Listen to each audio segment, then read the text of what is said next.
On the rainiest night Prague had seen in decades, the Baroque Opera House stood like a gilded fortress against the storm.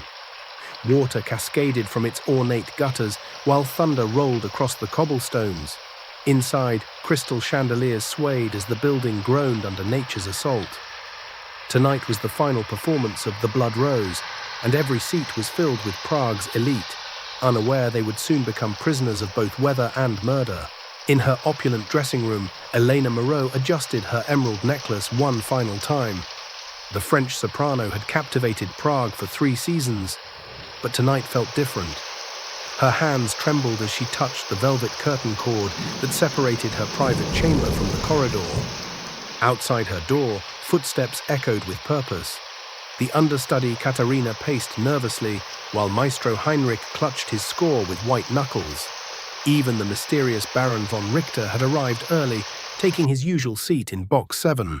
The second act concluded to thunderous applause, but Elena Moreau would never take her final bow. Her dresser found her 20 minutes before the third act, strangled with the very velvet cord she had touched earlier. Her emerald necklace lay shattered on the Persian rug, and her dressing room mirror bore a single crack like lightning. The storm outside seemed to echo the horror within as Inspector Dvořák was summoned. With the streets flooded impassable, no one could leave the opera house. Inspector Dvořák surveyed the crime scene with the methodical eye of a man who had seen Prague's darkest secrets. The opera house had become a prison, its exits blocked by rising floodwaters. "Ladies and gentlemen," Viktor Černý announced to the anxious audience, "due to the weather, we must all remain until morning."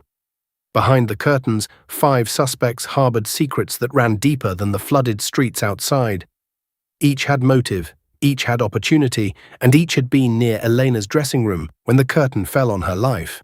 One by one, Inspector Dvořák questioned the suspects in the theatre's crimson-draped salon. Katarina's alibi was rehearsing in the chorus room, but witnesses remembered her disappearing for 20 minutes.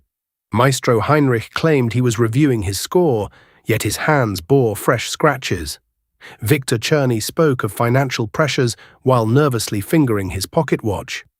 Alessandro Rossi's violin case held more than just his instrument. A passionate letter from Elena threatening to end their affair. And the Baron, he simply smiled from behind his monocle, saying nothing at all. In Elena's dressing room, Inspector Dvořák discovered a hidden compartment behind her mirror. Inside lay dozens of letters from Maestro Heinrich, each more desperate than the last. "You are my muse, my everything," read one. "Without you, my music dies." But it was the final letter that chilled the inspector's blood. "If I cannot have you, no one can." The scattered emeralds caught the candlelight like tears, and on Elena's vanity table, a single white rose bore a card signed HZ. The evidence seemed damning, yet something felt wrong. Alessandro's violin case revealed its secrets reluctantly. Beneath the velvet lining, Inspector Dvořák found a torn piece of emerald silk that matched Elena's costume perfectly. The musician's explanation came in broken whispers. She was ending it, choosing her career over our love. "We argued tonight, yes, but I would never—" His protests were interrupted by Katarina's sharp intake of breath.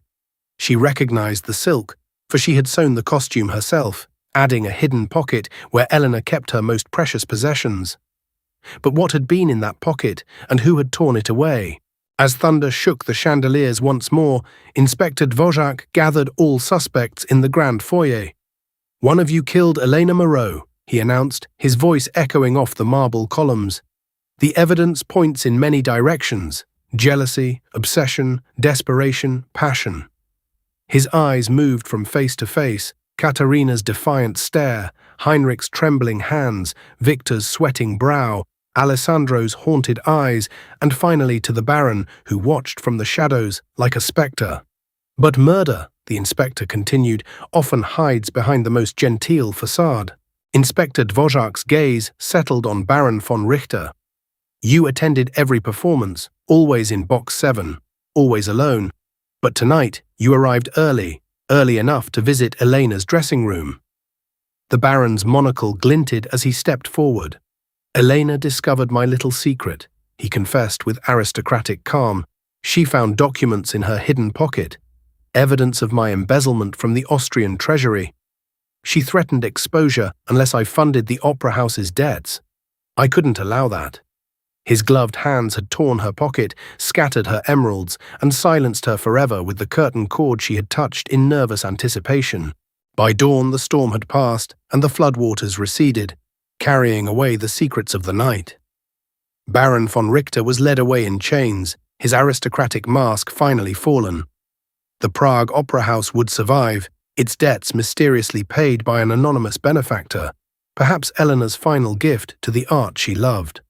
Maestro Heinrich's opera would never be performed again, but those who heard Elena's voice that final night would remember it forever. In the morning light, the velvet curtains hung still and silent, keeping their vigil over the stage where dreams and nightmares dance eternal.